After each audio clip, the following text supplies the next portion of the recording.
प्यारे विद्यार्थियों, आज हम पढ़ेंगे प्रस्ताव का संवहन।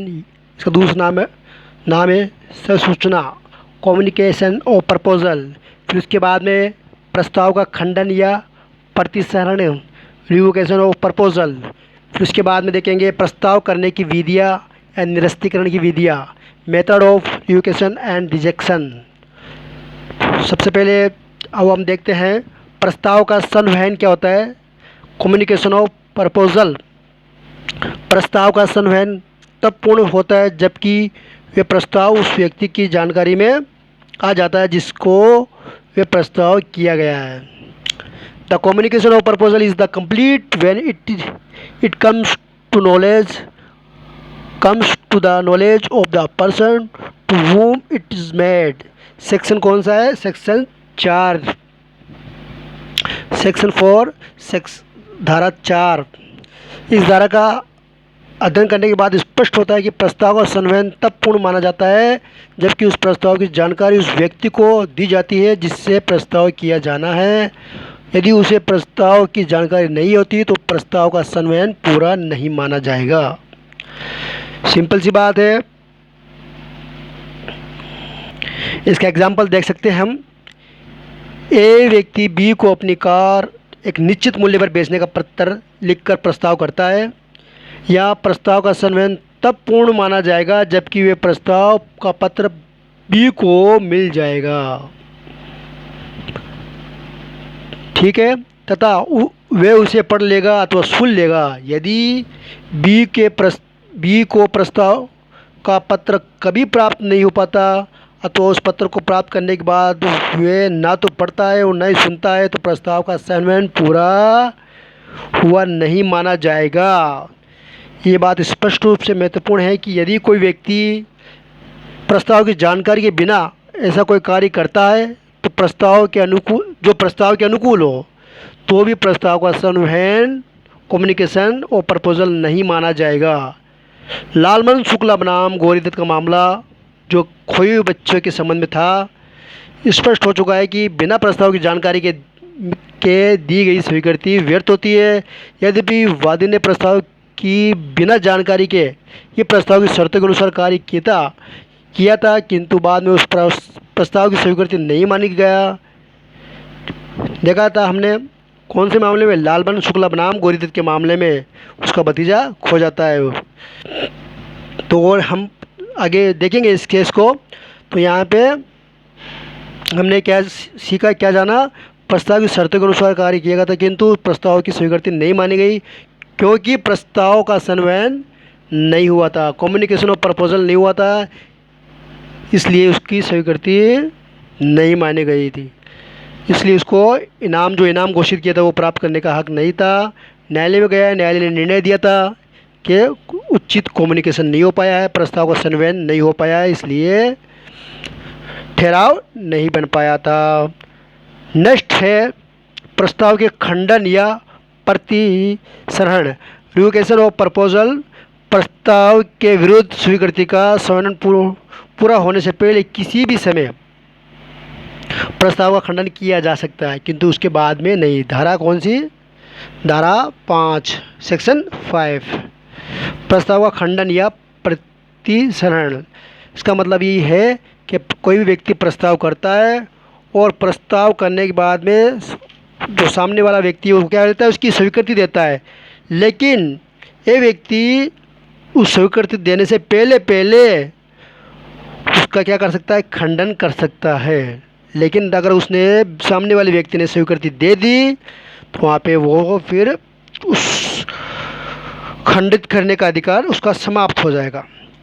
इस पर यदि प्रस्तावक अपने प्रस्ताव का खंडन करता है तो प्रस्तावकर्ता संभावित तो स्वीकृत करता है, स्वीकृति देने से पहले किसी भी समय प्रस्ताव का खंडन कर सकता है।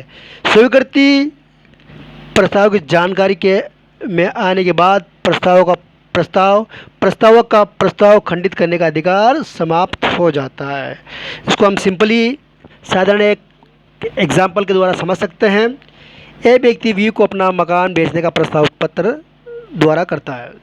बी ए के प्रस्ताव की स्वीकृति का पत्र भी लिखता है। या ए चाहे तो बी द्वारा इस पत्र को लेटर बॉक्स में डालने से पहले किसी भी समय खंडन की सूचना पहुंचाकर अपने प्रस्ताव का खंडन कर सकता है, किंतु जो ही बी व्यक्ति स्वीकृति का पत्र लेटर बॉक्स में डालता है, ए का प्रस्ताव रद्द करने का अधिकार समाप्त हो जाएगा। स्वीकृति का पत्र डालने से पहले ही संभावित स्वीकर्ता को प्रस्ताव के खंडन का पत्र या तार या अन्य साधन से संदेश मिल जाना चाहिए, किंतु कभी कभी संयोगवश ऐसा भी पाया जाता है कि प्रस्ताव का संदेश या उसके खंडन का संदेश एक साथ ही प्राप्त हो जाता है। कभी कभी ऐसा भी हो जाता है, तो यहाँ पे फिर क्या होगा, संदेश एक साथ ही प्राप्त हो जाता है, तो ऐसी दशा में प्रस्ताव का खंडन ही माना जाएगा। एक बार वापस समझिए, इस मामले में क्या होता है, स्वीकृति का पत्र डालने से पहले ही संभावित स्वीकर्ता को प्रस्ताव के खंडन का पत्र या तार या अन्य साधन से संदेश मिल जाना चाहिए, किंतु कभी कभी संयोगवश प्रस्ताव का संदेश तथा इसके खंडन का संदेश एक साथ ही प्राप्त होता है, तो ऐसी दशा में क्या माना जाएगा, प्रस्ताव का खंडन ही माना जाएगा। इस संबंध में मामला है लंदन एंड नॉर्थ बैंक बनाम जोन्स का मामला है। इस मामले में क्या हुआ था, इस मामले के अनुसार जोन्स ने बैंक में 15 तारीख को 100 अंश खरीदने का प्रस्ताव किया था तथा 26 तारीख को उस प्रस्ताव का खंडन पत्र डाक में डाला। खंडन का पत्र बैंक के कार्यालय में 27 तारीख को सुबह 8:40 बजे 8:40 बजे प्राप्त हो जाता है। इधर बैंक ने 26 तारीख को ही जोन्स को अंश आवंटित कर दिए थे तथा इसके आवश्यक प्रपत्र तैयार कर लिए थे, जो भी फॉर्मेलिटीज़ थी वो तैयार कर लिए थे। 27 तारीख को ही सुबह एक विशेष दूत के हाथ उन्हें पोस्ट ऑफिस में डालने को भेज दिया था, लेकिन उस विशेष दूत ने वे पत्र एक पोस्टमैन को दे दिया, जिसे वे सुबह 11 बजे डाक में डाला। न्यायालय ने निर्णय दिया कि जोन्स ने अपने प्रस्ताव का उचित समय में खंडन कर दिया था। इम्पोर्टेंट बात है यहाँ पे, ये केस बहुत ही इम्पोर्टेंट है, तो यहाँ पे क्या माना जाएगा, प्रस्ताव का खंडन ही माना जाएगा। अब यहाँ पे एक छोटा सा क्वेश्चन है जो 2 नंबर का आ सकता है, वो है प्रस्ताव के खंडन, रिजेक्शन ऑफ प्रपोजल तथा प्रस्ताव के निरस्तीकरण, रिजेक्शन ऑफ प्रपोजल। तो रिजेक्शन ऑफ प्रपोजल और रिजेक्शन ऑफ प्रपोजल, प्रस्ताव के खंडन, प्रस्ताव के निरस्तीकरण में अंतर पूछा जाता है। प्रस्ताव का खंडन प्रस्तावक द्वारा किया जाता है, जबकि प्रस्ताव का निरस्तीकरण प्रस्ताव प्राप्त करने वाले द्वारा किया जाता है। जब कोई प्रस्ताव ग्रहीता किसी प्रस्ताव को अस्वीकार कर देता है तो ये उसे निरस्त प्रस्ताव कहा जाता है। तो वापस देख लीजिएगा, प्रस्ताव का खंडन प्रस्तावक द्वारा किया जाता है, जबकि प्रस्ताव का निरस्तीकरण प्रस्ताव प्राप्त करने वाले द्वारा किया जाता है। जब कोई प्रस्ताव ग्रहीता किसी प्रस्ताव को अस्वीकार कर देता है तो वह निरस्त प्रस्ताव कहलाता है।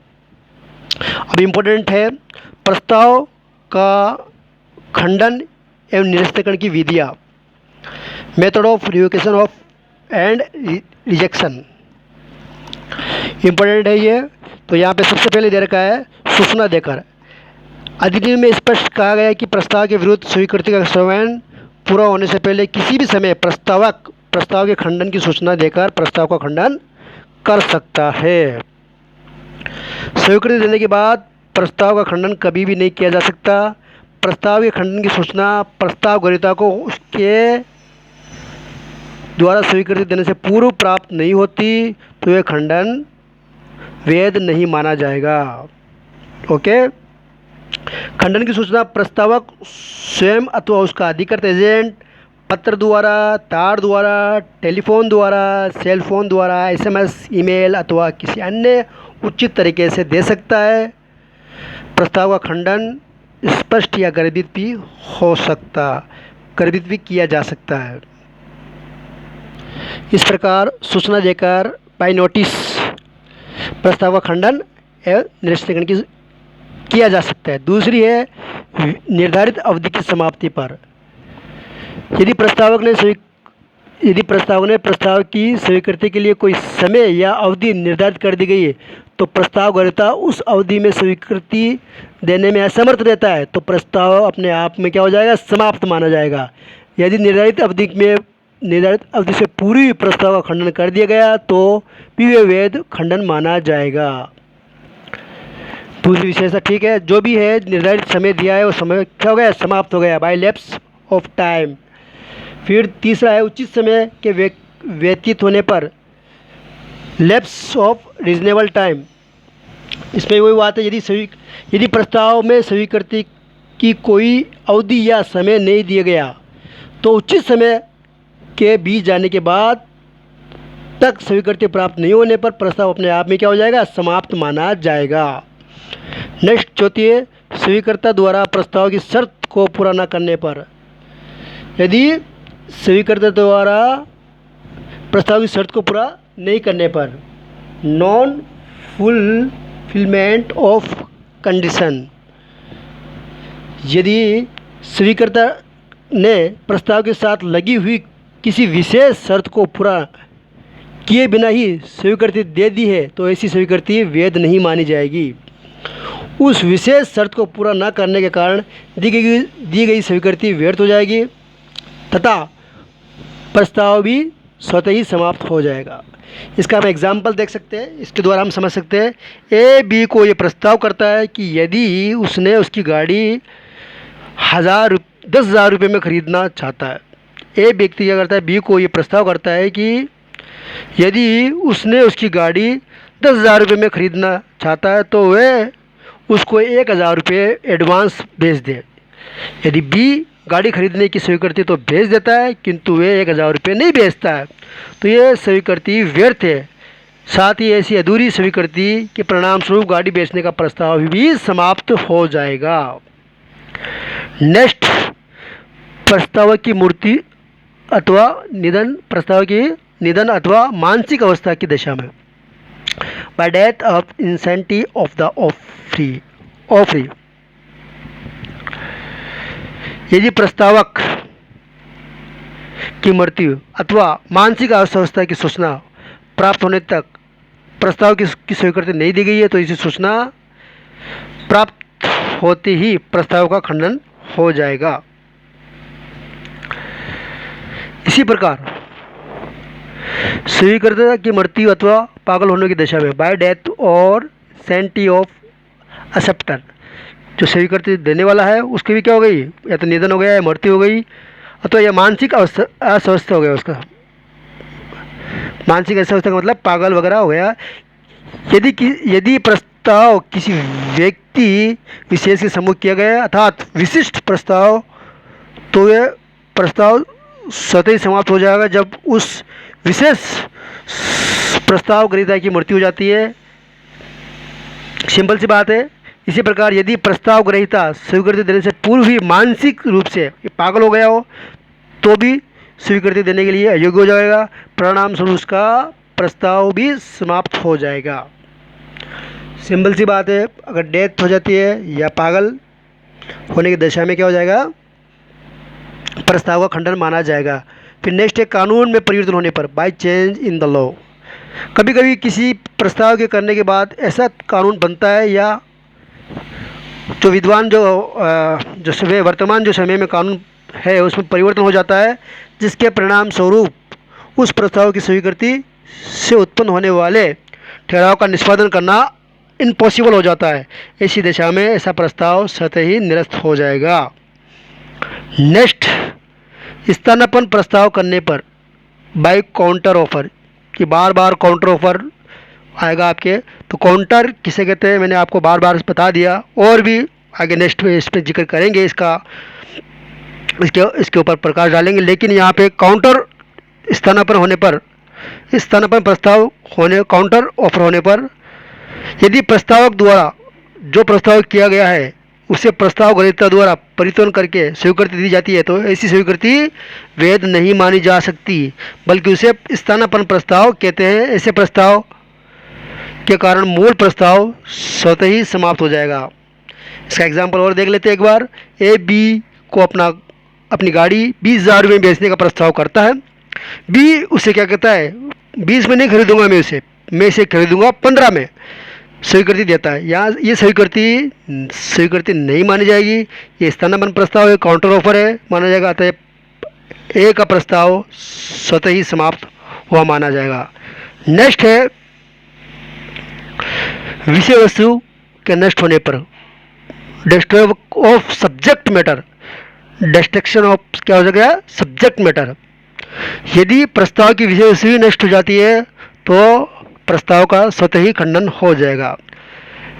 यहाँ पे ए व्यक्ति बी को अपनी काली कार बेचने का प्रस्ताव करता है। प्रस्ताव के तत्काल बाद ही स्वीकृति देने से पहले ही ये कार दुर्घटना में नष्ट हो जाती है। यहाँ प्रस्ताव स्वतः ही खंडित माना जाएगा। नेक्स्ट और लास्ट, प्रस्ताव अस्वीकार कर देने से, बाय रिजेक्शन ऑफ ऑफर। यदि प्रस्ताव यदि किसी प्रस्ताव को अस्वीकार करने की स्पष्ट सूचना दे देता है तो प्रस्ताव समाप्त हुआ माना जाता है।